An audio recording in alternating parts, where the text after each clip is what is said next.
এটা হচ্ছে Milan station এবং অনেক পুরাতন একটা স্টেশন, 1931 সালে স্টেশন আছে। লিফট এরকম দেওয়ার কারণ হচ্ছে গিয়ে যাতে বাচ্চাদের ক্যারেল এবং লাগেজটা সুন্দরভাবে উপরে নিয়ে যেতে পারে, কোনো ঝামেলা না হয়, লিফটের উপরে রাখবারই হবে। আর এখানে পুরাতন স্টেশন হওয়ার কারণে অনেক কারুকার্য করা আছে, স্টেশনের অনেক সৌন্দর্য মণ্ডিত করা আছে, খুবই সুন্দর লাগে এবং অনেকে এসে ছবি টবি উঠায়। এই এই জিনিসগুলোর দৃশ্যটা খুবই ভালো লাগে। আর স্টেশনের ভেতরে এখানে অনেক পরিষ্কার পরিচ্ছন্ন করে, যে কারণে হচ্ছে পানি পানি থাকে একটু হালকা।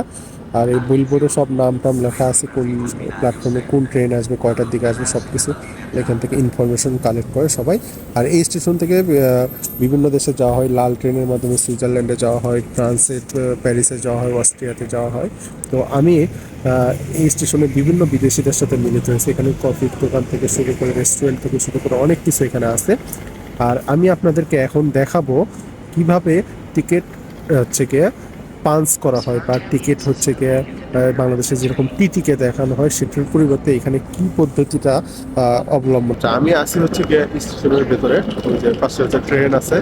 তো একটা জিনিস দেখাইতেছি, যেটা হচ্ছে গিয়ে আমাদের বাংলাদেশে কি হয় যে টিকিট টিটি নেয়, যে একটা স্বাক্ষর দেয় বা একটা টান দেয় বা একটা ছিঁড়ে ফেলে, যে কারণে টিকিটের ভ্যালিডিটি থাকে না।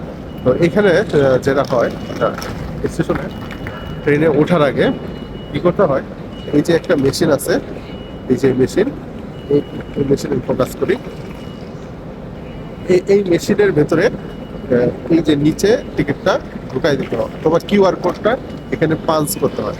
এখানে কিউআর কোডটা স্পর্শ করলে টিকিটের যে অনলাইন যে ভ্যালিডিটি সেটা হচ্ছে গিয়ে চলে যাবে। যাওয়ার কারণে হইতেছে কি, এই টিকিটটা যে আমরা হচ্ছে দ্বিতীয়বার ইউজ করতে পারবো না। একদিন ইউজ করতে পারবো কিন্তু দ্বিতীয় দিন ইউজ করতে পারবো না। আর হচ্ছে গিয়ে এটা যদি পাঞ্চ না করা হয় তাহলে অনেক বড় একটা জরিমানা আসে।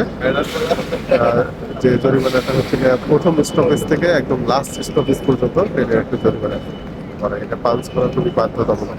এটা প্রত্যেকটা বিনেরই মানে হচ্ছে গিয়ে রেল লাইনের পাশে যে ইয়েটা আছে, প্রত্যেকটা পাশের বুথ আছে, এটা অবশ্যই অবশ্যই পাঞ্চ করতে হবে।